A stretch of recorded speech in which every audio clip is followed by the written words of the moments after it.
I will use this room so the ugly maid wife can use the attic. Why do I have to be spoken to like this? After all, I was the one who built this house. My mother-in-law Susan, who forced her way into the new house registered in my name, insisted on living together. No, that's a bit... Huh? Are you talking back to me? Unbelievable. Normally, you would just give it up to me, your mother-in-law, without saying a word.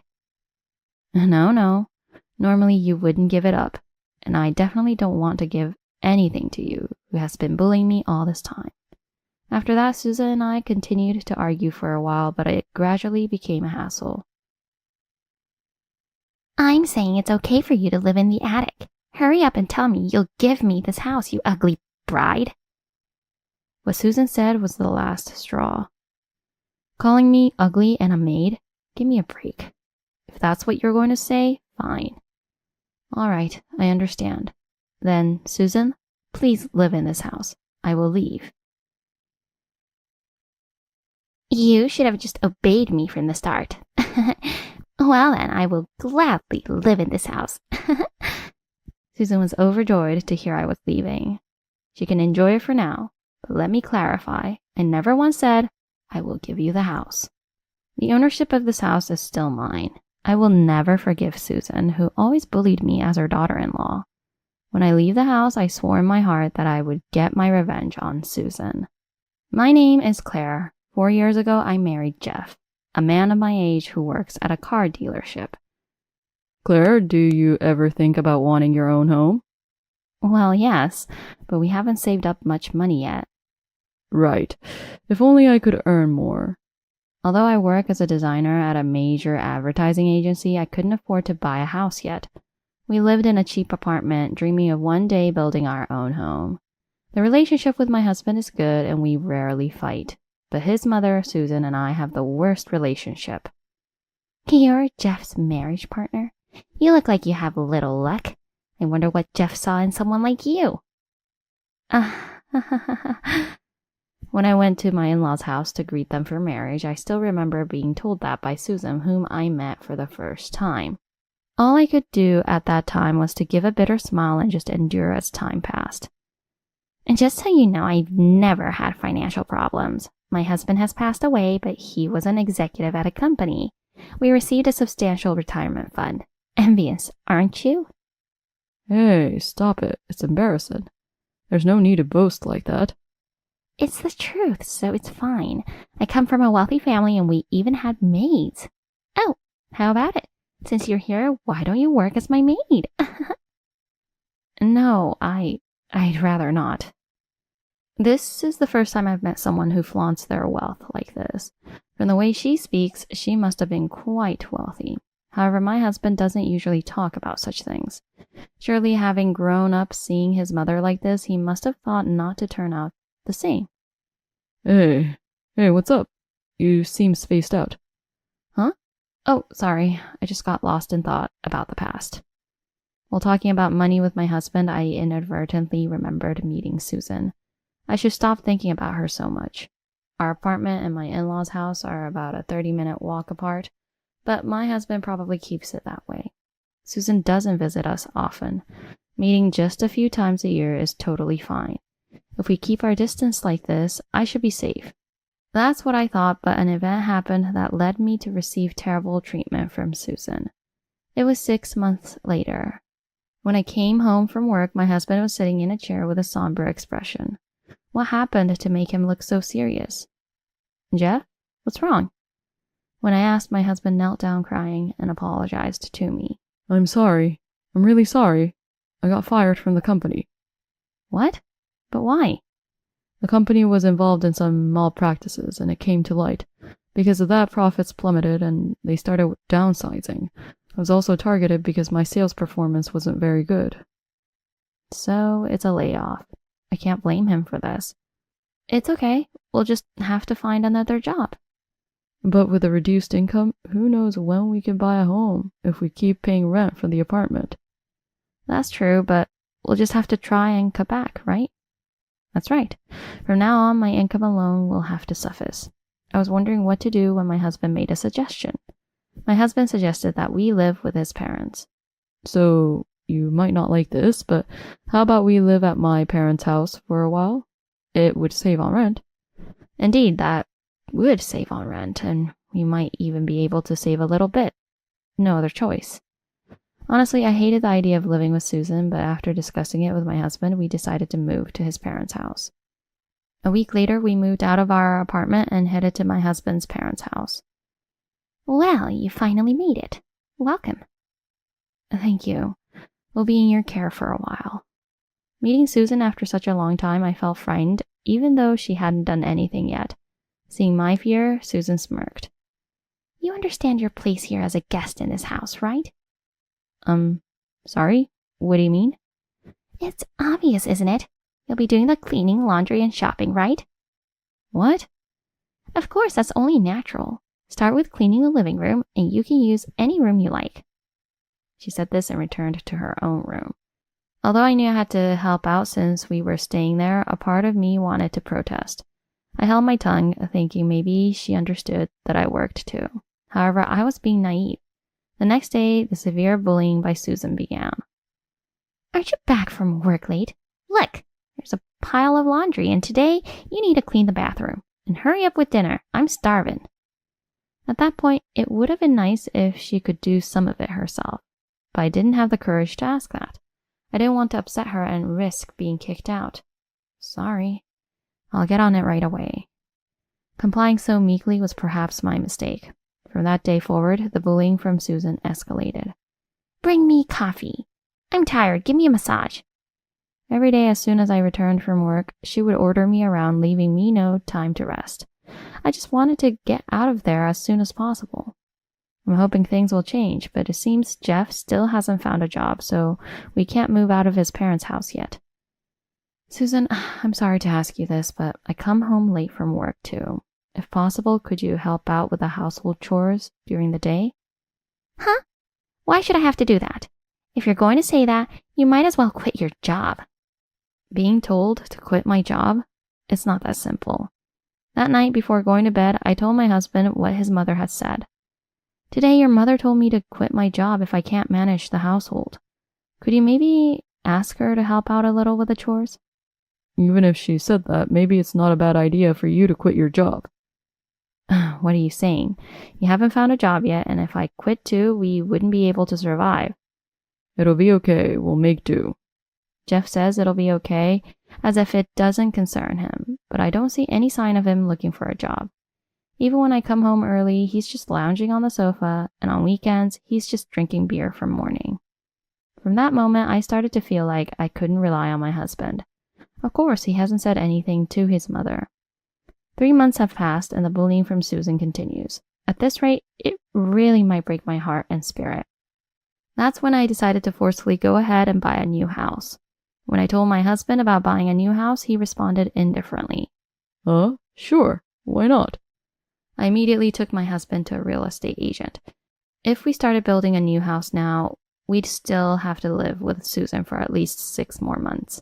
I couldn't wait that long. I chose a newly constructed house and signed the contract that day.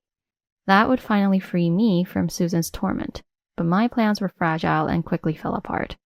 2 weeks later, today is the first weekend in our new house since we moved. We just moved in and things have been hectic with work, so I thought I'd organize some things today. That's when the doorbell rang. Who could it be, considering we just moved here? With that thought, I checked the door monitor. What? Why? On the monitor, Susan appeared. I hadn't given her our address. How does she know where we live? Feeling fearful, I spoke through the intercom. Susan? It's been a while. Nice house. I've come for a visit. Hurry up and open the door, will you? Well, my things are all over the place right now. If you're here to visit, maybe another time would be better. Just open the door quickly. Hearing her shout, I reluctantly obeyed, reminded of the times she controlled me at her house. When I opened the door, she ignored me and walked straight into the house. Ah, the smell of a new house is wonderful. What brings you here today? Ignoring my question, she walked around the new house, inspecting every corner as if assessing the property. After a while, she said, Where's your room? It's right up the stairs. You have surprisingly good taste. I think I'll take that room for myself. What does she mean? I don't understand what she's saying. Susan, let me ask you again. Why are you here today? It's obvious, isn't it? I came to see if I can live here. Huh? I let out a pitiful sound in disbelief. Live here? I hadn't heard anything about that. Your room will be mine. It's wasted on a maid bride like you. No, wait a minute. You can't just decide that suddenly. What? You have a problem with that? Well, then, you can use the attic. That should solve it, right? No, that's not the point. After all, I bought this house. But Susan doesn't know this and thinks her son bought it. Jeff must have worked hard to earn the money for this house, right? Then it's only natural that I live here. Besides, as your mother-in-law, it's only right that I demand a room, and you, as the daughter-in-law, should just give it up, shouldn't you? Isn't that common sense? That's not common sense at all. It's you who lacks common sense. It's unbelievable to just show up and decide to live together like this. Our argument continued, but she showed no signs of giving up. Gradually, I grew weary of dealing with her, and it became too troublesome to even argue. I'm telling you, it's fine for you to live in the attic. Just hurry up and say you'll give me this house, you ugly bride. At that remark from Susan, my patience finally snapped, calling me ugly and a maid. Enough is enough. If that's what you're going to say, then fine. All right, I understand. Then Susan, please live in this house. I will leave. You should have just obeyed me from the start. Well, then I will gladly live in this house. Susan was overjoyed to hear I was leaving. She can enjoy it for now. But let me clarify, I never once said I will give you the house. I will own this house no matter what. I will never forgive you for constantly bullying me as a daughter-in-law. At this moment, I swore to myself that I would get my revenge on Susan. I decided to leave the new house that very day. I never thought I would face such a situation just after buying and moving into a new home. What are you doing, Claire? You're packing up your things? I'm leaving this house. As I was packing up my room, my husband came in and asked me. I was also furious with my husband, who still seemed carefree. I had to put up with Susan taking advantage of me for ages, just because he didn't bother to find a job. What? You're leaving? What happened all of a sudden? We just bought this house. I've had enough of both you and your mother. Your mother treats me like a maid, and despite my dislike, I was forced to buy this house. And now, she tells me to live in the attic while she lives here? Isn't that okay? We're family after all. Hearing my husband's words, something inside me snapped. Just because we're family, that's supposed to be okay? Don't be ridiculous. For the first time, my anger reached a peak and I yelled at my husband. Don't be ridiculous. I felt sorry for you when you were laid off. But how long do you plan to stay unemployed? You don't even seem to be looking for a job, just lazing around every day. If you had so much free time, you could have taken care of your mother instead of me. I can't do this anymore. I want a divorce. Divorce? Wait, please. I really was looking for a job. Then why is it taking so long? Working as a full-time employee isn't the only kind of job. I could have endured it if you had even tried part-time. But you didn't do that either. Bad conditions, low salary, making excuses not to work is just laziness. If you really felt sorry about losing your income, you could at least try to find a part-time job. In the end, you probably just saw me as nothing more than an ATM. I thought he might say something in return, but he remained silent. Your silence means you agree with the divorce, right? Okay. If you say so, let's get divorced. What a pathetic man. If he had any pride, he would rush out right now to look for a job, even if just a part-time one. Well, it's useless to say anything more now. I handed him the divorce papers I had kept just in case. Here, sign this now. Once I get your signature, I'll leave. His hand might have been shaking as he signed the divorce papers with an ugly scrawl. There, I've signed it. I took the signed divorce papers from him and verified that he had indeed signed. Yes, you've signed properly. I'll file this at the lawyer's office. Also, I won't ask for compensation. There's no way you could pay it anyway since you don't work, and I don't want to have anything to do with you ever again. With that, I left the new house. I went straight to the lawyer's office and filed the divorce papers. Soon, Jeff and Susan will be complete strangers to me. No longer being family, I will not show any mercy to those two. I will make sure they fall into hell. After leaving the lawyer's office, I headed to a real estate agent. Upon entering, I immediately said to the staff, "I want to sell the house." The staff, taken aback by my sudden approach, nevertheless began to assist me. Do you have the property deed? "Yes, here it is." I'll take a look. Oh. The staff froze as they opened the deed.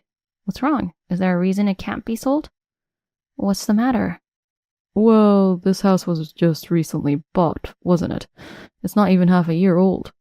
"Yes, I no longer need it. A house inhabited by such people is no longer necessary for me. If someone is going to take advantage of it, I'd rather it be someone else." When I explained this, the staff, understanding my situation, immediately started the process to sell the house. The contract is complete. We will contact you once a buyer is found. Understood. Thank you for your assistance. After leaving the real estate office, I decided to return to my parents' home. My sudden return shocked my parents, but they became even angrier than I was when I explained the situation and announced my divorce. How dare they treat Claire like that? I will never forget them. I'll make them pay. Please stop, Dad. I don't want to have anything to do with them anymore, so just let it go, okay? It was hard to calm my father down, but he eventually regained his composure. For the time being, I will be staying at my parents' home. 2 weeks later, by now, those two probably don't even know I've sold the house and are blissfully unaware. As I was pondering over coffee in the living room, the phone rang. It's here. Hello, has it been decided? Yes, a buyer has been found, but... But? The buyer doesn't like the fence and has requested that it be demolished before they move in. Well, that's a minor issue. I didn't need to be asked about that. That's perfectly fine. Go ahead and do as you please. Besides, I don't even have the right to refuse anymore. Well, your ex-mother-in-law and ex-husband are still living there. That's fine. Initially, when the house was sold, they were supposed to move out, but you kindly let them stay until a buyer was found, right? How about this? Let me know the day of the construction. I'll be there to supervise. I was informed that the demolition of the fence at the house would take place next Saturday. After hanging up the phone, I couldn't stop laughing. I could vividly imagine the two of them panicking. Finally, the time of my revenge had come. I was eager for the day to arrive. And so the day of the construction arrived. The demolition of the fence was scheduled for 8 a.m. I was so excited that I hardly slept the night before and arrived an hour early. I couldn't wait for it to start. I checked the time. It was 7:50 a.m. Workers started to gather, and among them, I spotted the real estate agent who noticed me and approached with a smile. Thank you for coming today. It's no problem. I've been looking forward to this. Looking forward to it? Oh, never mind that. Please don't worry about it. But really, are you sure we shouldn't inform the two inside about the construction? That's fine. It's more convenient this way. Please, start the work. As if I had become the site supervisor, I loudly directed the workers. Prompted by my command, they began firing up the heavy machinery to start demolishing the fence. What? What is going on here? What are you doing? Stop this right now! The noise was unmistakable. In a panic, Susan rushed out of the house, followed by my ex-husband. Oh, Susan, it's been a while. How have you been? Claire? You! Stop them, right now! Huh? What did you say? It's too noisy. I can't hear you well. Of course I could hear her. I pretended not to understand, which made Susan's face turn red with anger. I get it. This is your doing. You think you can get revenge just because I kicked you out. Doing such things, I'm calling the police. If she wanted to call the police, she could. But it would be them, not me, who would be in trouble. I smugly responded to Susan. If you call the police, won't it be you who gets arrested? Huh? What nonsense are you talking about? There's no way that's true. As we argued, the construction progressed smoothly. It seemed that the fence was mostly demolished. Noticing this, Susan became even more enraged. Ah, my house. I will never forgive you. It was about time. I was getting tired of her reaction. I decided it was time to tell her the truth. Well, there's a reason things have come to this. How about we talk inside the house so we don't disturb the workers? Though she was reluctant, Susan begrudgingly led me into the house. So what's the reason? If you make up any excuses, I really will call the police. Like I said, feel free to call the police. It's you who would get arrested. Let's set that aside for now. Can you explain why this is happening? My ex-husband intervened. Fine. I began to slowly reveal the truth. Okay, I originally bought this house. What? What are you saying? Jeff bought the house, right? No, what Claire is saying is correct. I didn't buy it. What? Wait, you mean? Yes, I bought this house, so you understand who owns it now, right? You mean it's you? Susan seemed to have realized the truth. Correct. I no longer own it, though. Do you understand what this means? The house has already been sold. No way. Oh, how satisfying to hear such a pathetic voice from Susan who tormented me so much. But there was no need to go this far. No, you're one to talk. I almost couldn't help but retort. I struggled to suppress my laughter as I glared at her and delivered a sarcastic remark. How does it feel being paybacked by the ugly maid wife you exploited so much? I feel fantastic. You can't live in this house anymore. Too bad, huh? That's why I told you, if you called the police, you would be the ones getting arrested. It would be trespassing. Hey, there's no need to say that much. Even now you still take your mother's side? You really are dumb. You should hurry up and find somewhere else to live. With the interior cleaning and all, you'll be forced to leave in less than a month. It seemed neither the ex-husband nor my ex-mother-in-law had the energy left to argue. I left the house with a clear expression. Oh, it's pretty cleaned up here. Yes, we'll wrap up for today. By the way, what were you discussing inside? Oh, I just told those two to pack up their things and leave soon. Now that a buyer has been found, we can't afford any trouble. If they refuse to leave, feel free to call the police without hesitation. Well, I'm off now. After saying goodbye to the staff, I headed back to my parents' home. The expressions on their faces, especially Susan's look of despair, were priceless. It was all worth it, just for that. Serves you right. As I soaked in the bath at my parents' house, I raised my fist triumphantly towards the sky. 2 weeks later, I received a message from my ex-husband. It's been a while. I moved into a cheap apartment right after that, so you don't have to worry about the house anymore. Also, I've started reflecting and got a job at a factory as a temp. I regret not acting sooner. Regretting won't bring you back, though. Mom has started taking her frustrations out on me since you left. I'm realizing how tough it was. Claire, you were having a hard time too. Take care. You know what they say, too little too late. You finally understood something that's not impossible to fix. I deleted his message without replying back to him and blocked his number. I want no more disturbances from now on. I've decided to take pleasure in my solo life for now and live without stress, engaging in activities that bring me joy.